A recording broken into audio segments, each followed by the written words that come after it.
Alright, we're talking about logarithms in chapter 5.2. And what's the purpose of a logarithm? A logarithm is going to help us when we're dealing with exponentials. Okay. In particular, we've seen this kind of deal a lot. Right? And we've been able to deal with this as long as we have two pieces of information. So far, we've always had the x value, and then we've had either the b or the f of x. But what if the x is the unknown? Well, this is where a logarithm comes in handy. Right, what I'm going to do is I'm going to replace the f of x with an a. I'm going to write this down. And this is going to be the general form of a logarithm. Okay?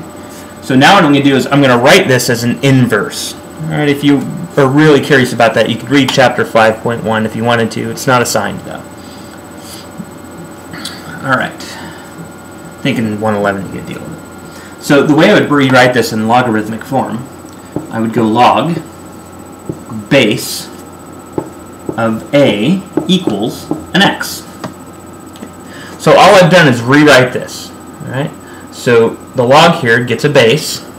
Now every logarithm you're going to deal with has a base. And that base is that number right there.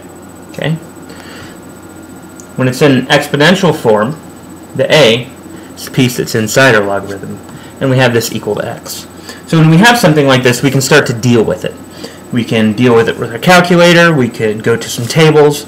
Right? There's a variety of things that we can do. We can use a slide rule if we have to. So let's do an example. Okay. So say I've got 1,000 equals 10 to the x. Now some of you might look at this and immediately be able to figure out what it is. That's okay. We want to start with something easy that we know how to do, that we know it's going to work. Okay. And I'm going to rewrite this in logarithmic form. So I go log.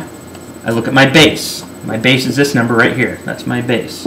So I plug in, my base here, which is base 10 of a. Well, a is this number right here, right? That's what a is. Okay, that's my a. So I'm going to put in 1,000, and that equals to the piece that I have up in the exponent, which is an x. Okay? Now, I'm going to plug this in my calculator. And there's a reason I can plug this in my calculator. Okay? And that's because my calculator only knows base 10. It actually knows something called a natural log too, but we get into that in later chapters.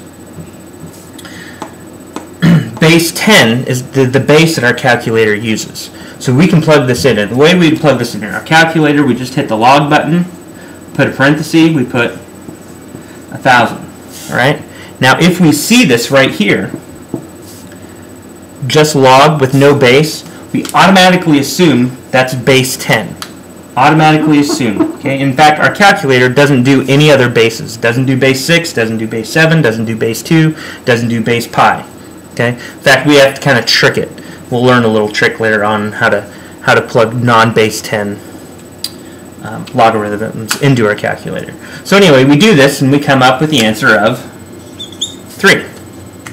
Okay? That's what our calculator says. Well, we can test our answer. What's 10 cubed?